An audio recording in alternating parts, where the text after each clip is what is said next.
Hello and welcome to a very special How I Paint Things. Now today I'm going to have a little bit of a waffle to start the video off. If you do want to skip forward, there are timestamps where you can go straight to the painting, but if you've got a couple of minutes, I would like to tell you a wee story.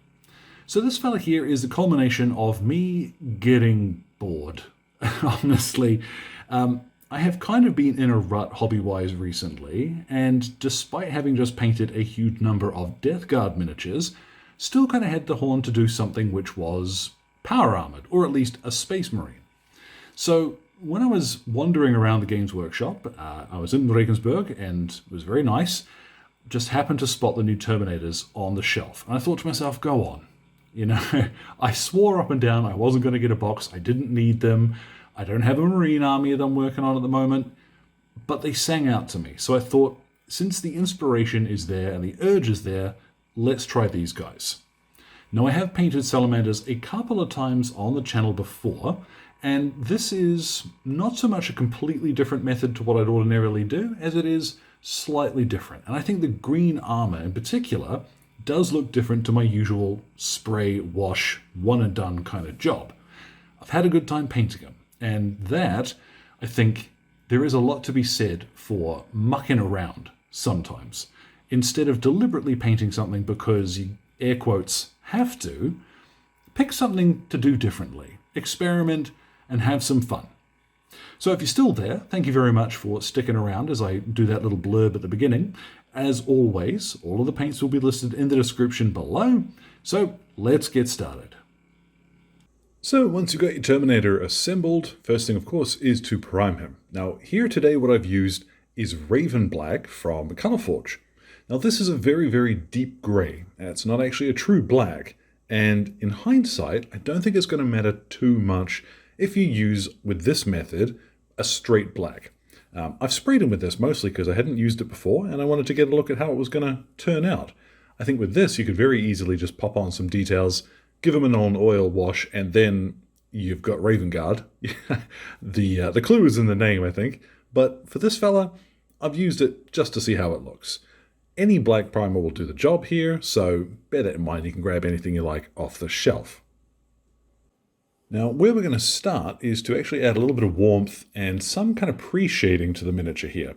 What I've got is Oak Brown from the Army Painter, and I've thinned this down at 2 parts water to 1 part paint. And we're going to throw this over everything.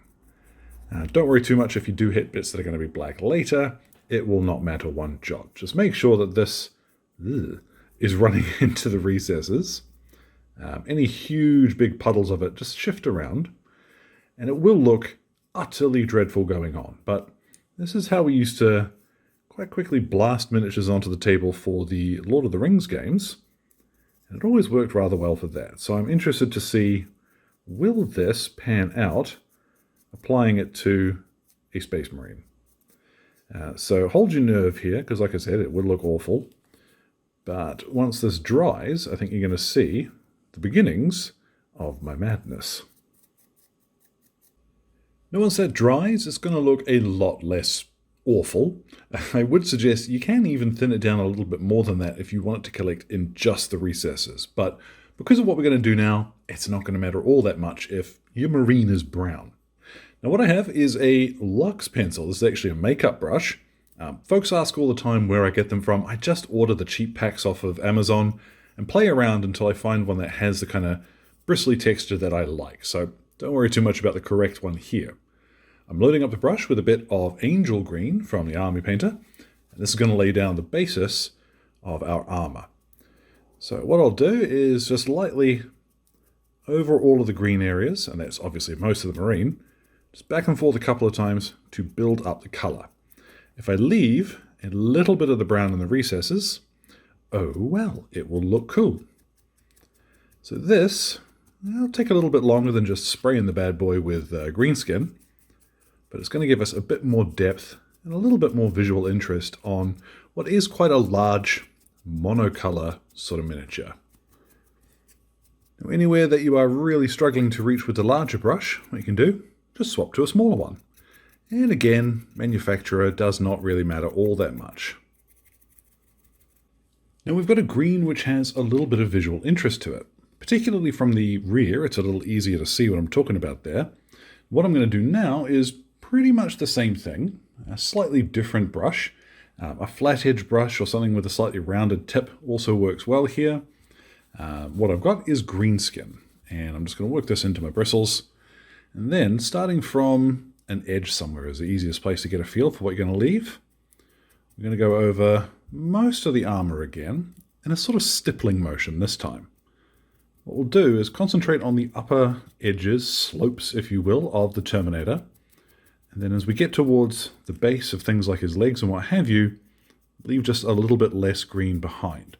So we do still want to pick up a little bit, but by building up the color with a few passes, and again that stippling motion tends to help, we get a nice smooth-ish transition without having to crack out the airbrush.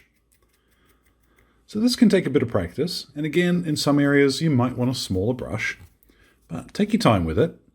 This is quite a fun one to practice, because it's mostly just jabbing at stuff with a brush. So around the whole fella, let's brighten up that green. So now I think we see that salamander green starting to take place, and I think it's a little more interesting to look at than just spraying it with Greenskin, though I do still really like that finish. So up to you which you prefer the look of. What I'm going to do to finish off the green here, I have some what is this called? Eternal Hunt. There we go. And a flat dry brush. This is where we're actually going to catch just the edges and act kind of like a highlight. It's not really necessary if you want to skip this part, but I think now for dragging out some of those sharp edges, this is where it's going to really help make the green pop. So your call. I like it.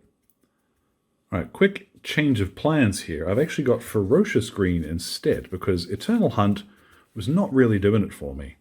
So because Ferocious green is the lightest of the deep greens, I do want to be quite careful in how I apply this. But you see, just using the edge of my brush to catch those sharp edges, get a nice easy highlight there. Yep, happy with that. Now it might be a little bit grainy at this stage. If it is, don't worry, because our shade and then our varnish are actually going to do quite a bit to get rid of that. So don't worry, and a little bit of texture never killed anybody either. What I have next, we're going to do the metallic stuff, and I'm going to use Leadbelcher for most of this. I'm then also going to use Retributor Armour for the brassy bits. So that I'm going to do off screen. And yeah, this is nice and quick. Just blast. Normally one coat of this. Retributor Armour on the chest eagle, might want a second coat, but you can be the judge of that when you come to it. I've really only got a few other details to paint on these guys. Lurking under here is the wax seal on his purity seal, and I'm going to use Screamer Pink for this. Galvorback Red is another nice one, or you can turn to one of the purples. Then for the parchment, I'm going to get under here with a little bit of Tomb King Tan from the Army Painter. Now, you can use Xandri Dust or similar, but I like this because it's a little bit lighter. As you can see, covers like nobody's business. Now for the stone bits and his crux terminatus, what I'm going to apply is some Grey Castle. Now this is one of the warm whites and neutrals from the Army Painter, and it is, that's literally what it is. It's got a little bit of warmth to it, so it looks a bit more like true stone than just flat grey. Depending on how you're going to shade the miniature, you could very happily use something like Administratum Grey here. Or maybe Dawnstone would probably be a better base coat. And then finally, what I'm going to do is to grab here some Space Dust. Now, this used to be called Moon Dust, and it's one of my favorite yellows. And I'm going to very carefully paint in his eyes. Now, I tend to find this easiest by approaching sideways like this, leaving a little bit of a gap so that I don't sink into the green. So coming at it from the other side to straighten that out. Gosh, my hands are wobbling today. That should be fine. And I'll do the other one off camera. Now I've just popped a little bit of red and blue in the lenses there. Genuinely do not remember which ones I chose, and it doesn't matter all that much. What I'm going to turn to now, though, is Vallejo's black. Because this covers like nobody's business, what I'm going to do is I will paint it over the shoulder pads with a slightly larger brush. But with this, I'm going to cover in the casing on his bolter. You'll see what a big difference that makes, just bang, straight away. I could, if I think about it, go to Corvus Black or what have you, but I do like the idea, particularly on things like the undersuit here and his guns and what have you. The really flat, almost cartoony black is going to look a little more interesting against the green and make it look just a bit brighter by comparison. So, I will take my time here. If you do end up splurging over the green a little, not a huge issue. Just go back to one of the middle greens and sort of see what you get from there to tidy up. Now we're looking almost done there. What I'm going to turn to now is some Nuln Oil. And I have ragged on this pretty regularly in the past because it genuinely just isn't as strong as the old Nuln Oil used to be. But I'm finding increasingly I kind of like that for certain purposes. Being able to just use it straight from the pot over certain things, I do like that. I'm not going to go over all of the armor with it though. I thought at first that I might do, but I don't think that green really would benefit from it.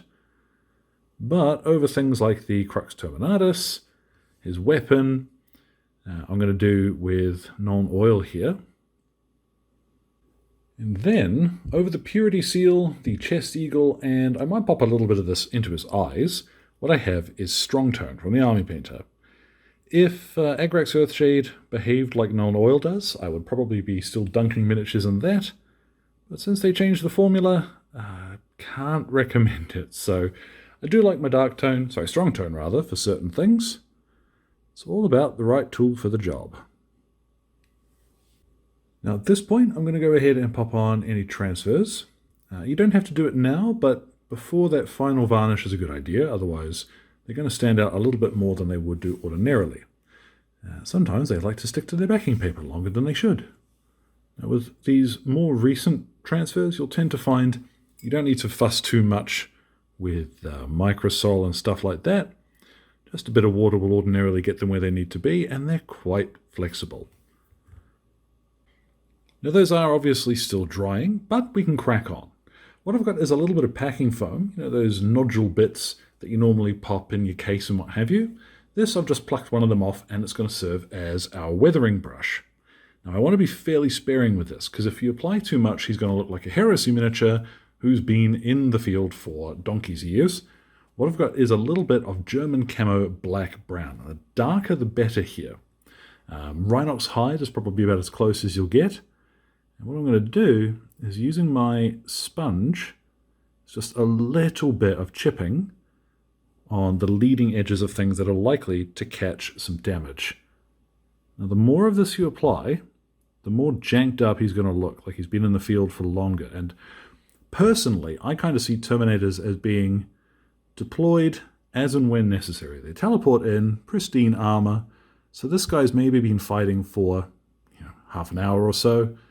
I don't like to overdo it on regular Marines. For Heresy guys, it looks really cool. Batter them up, they've been in the field for years. Ooh, it's very spooky and grimy. For these guys, let them be a little bit more pristine. All the same, just a little bit of this to break up some of the shape of the highlights. Gives a lot of visual interest for very, very little work. Then you can dip into a little of the black that was on your palette and do just a tiny amount of this on the decals as well.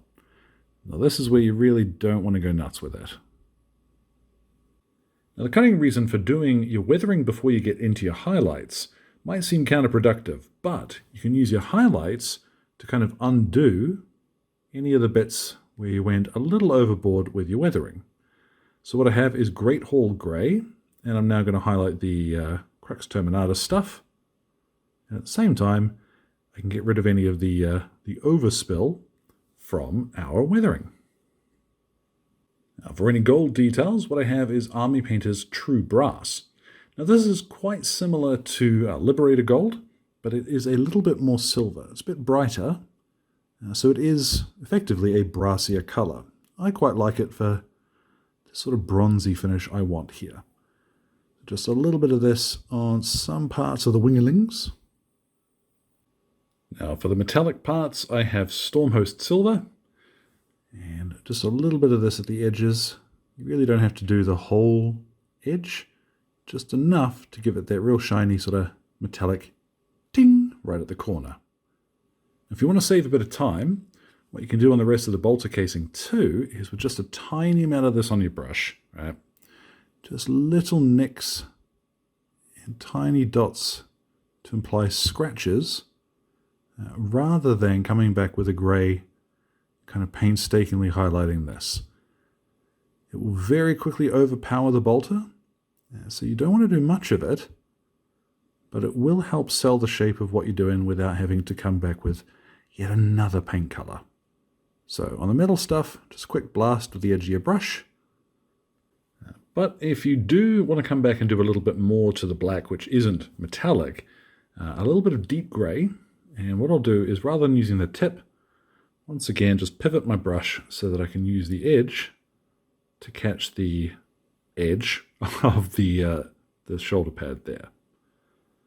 Now, I don't want to do a huge amount of this, just enough to define those edges.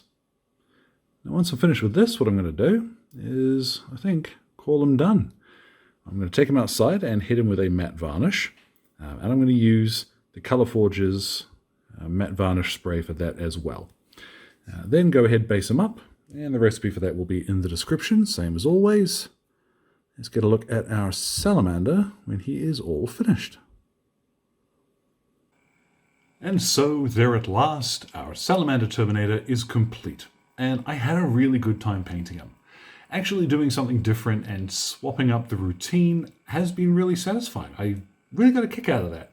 I know I say it all the time, but today was a deliberate departure from what I'd call normal. And though this isn't the fastest way of painting salamanders, it was really interesting to push out of the boat a little bit and try something different. So do recommend, if you've got the opportunity, you got a couple of miniatures in front of you that you don't mind experimenting on, have some fun. Do something a little bit different, pick a color scheme you might not ordinarily, or do something you know very well in a different way, and see what you think of the results.